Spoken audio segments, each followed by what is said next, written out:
So, Remembrance of a Lover Lost is my first poetry book. I wrote that in 2017.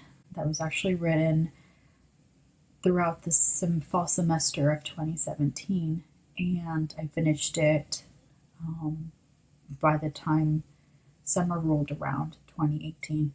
And I had the idea that it would be good to create a video talking about the book.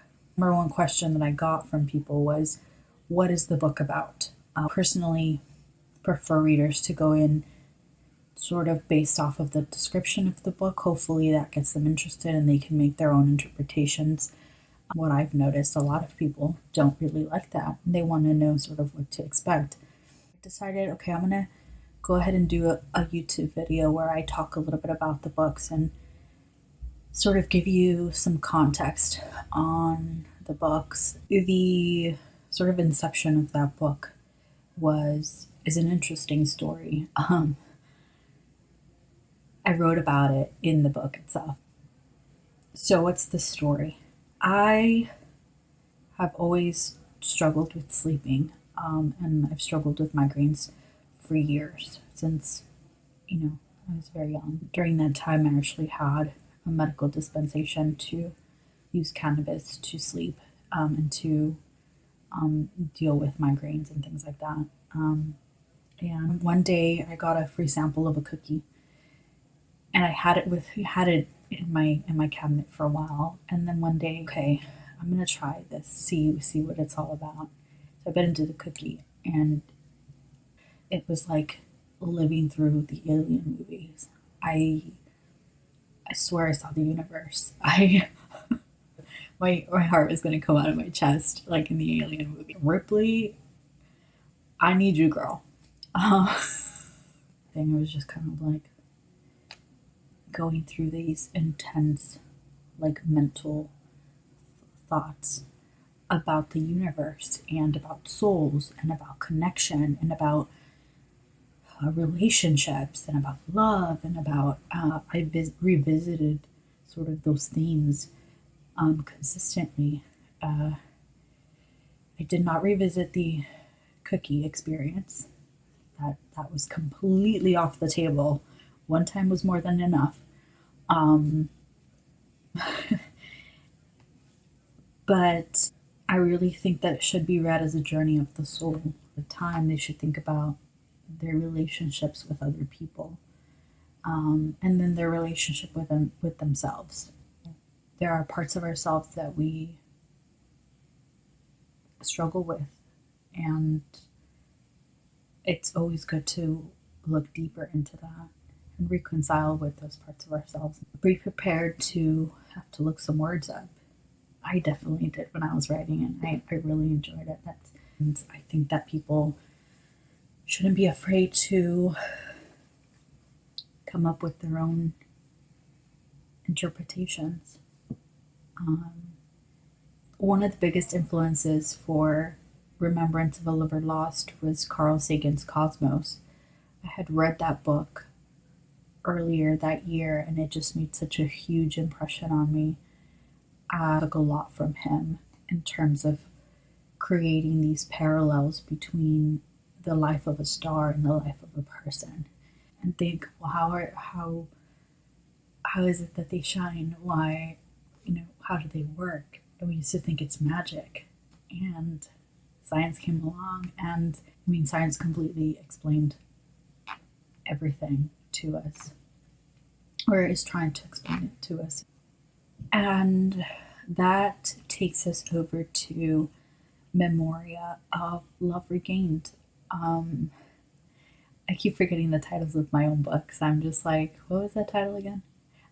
Originally, it was meant to be just poetry. It's a combination of poems and prose. There is an appendices section that has stream of consciousness. I started writing this book in February of 2019, and then I just finished it a few weeks ago, July 2019. So it took about 4 or 5 months. And I wrote it, here in California. I was in New York for a while, in Brooklyn, and so part of it was written in Brooklyn. I think that this poetry and prose book should really also be read as a journey of the self. It definitely picks up the story that Remembrance of a Lover Lost sort of started. I think that it could also be read as an internal journey. I played a lot with this idea of fragmentation.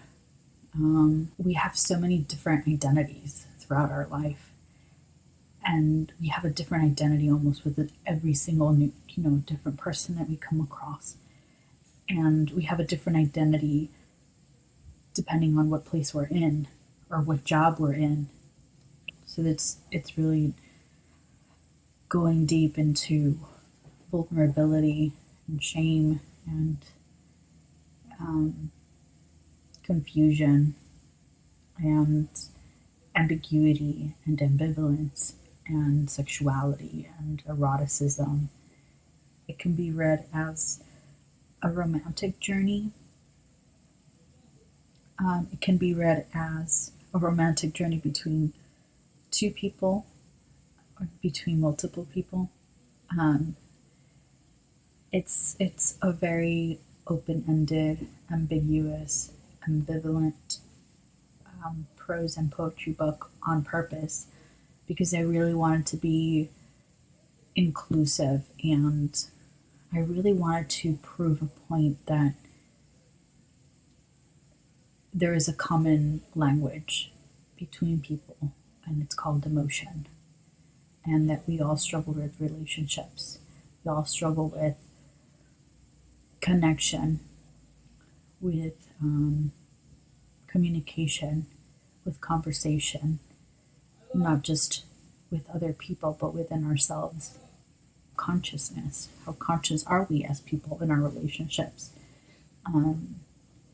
Some stories make us laugh, some make us cry, but the most memorable ones are the ones we share together.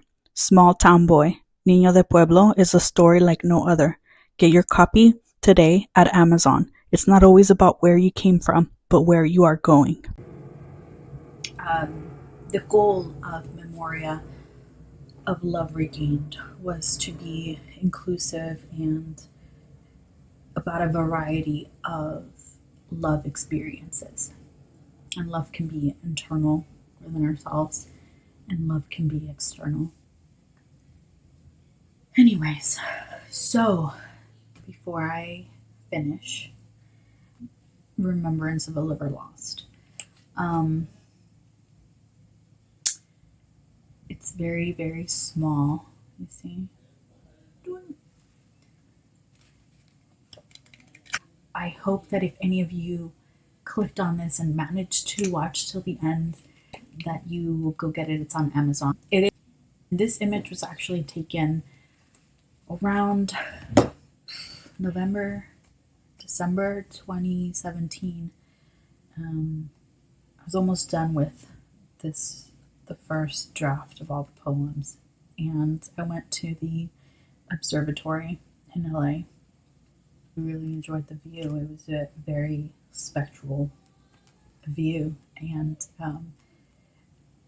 the lights, so the horizon of lights, reminded me of the Milky Way. When you see all of these graphics and stuff on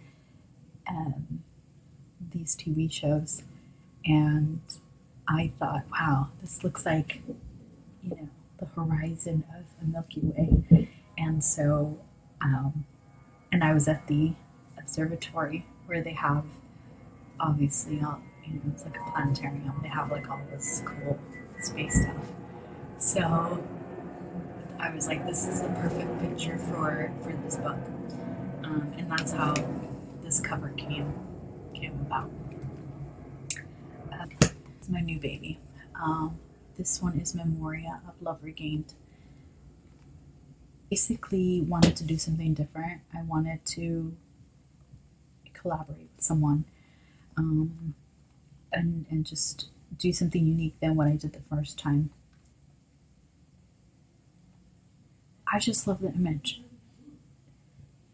Sometimes you can feel like you're lost at sea in relationships. The image is taken from the point of view of someone sitting out on the sand, someone that's reached the shore, looking out to the sea. And then when you take a closer look here, you have a seagull and you have some rocks. And I just thought that was super metaphorical. Like, and the seagull are supposed to, if you follow the seagull, it's going to guide you to shore.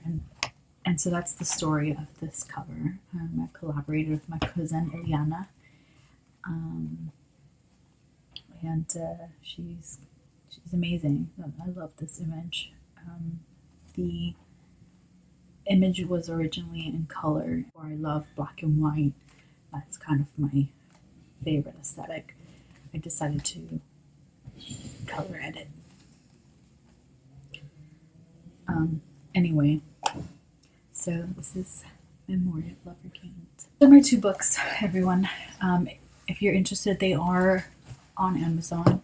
If you have any questions, comments, concerns, whatever, go ahead and just send me a comment, post a comment. Am I supposed to tell you anything else? I don't know. Let's see. Well, I should thank you for clicking on this video and watching it. Please go ahead and subscribe. Please go ahead and click like on the video. I will have all the links that I need to have on the description box for this video. So if you guys are interested in checking any of my work out,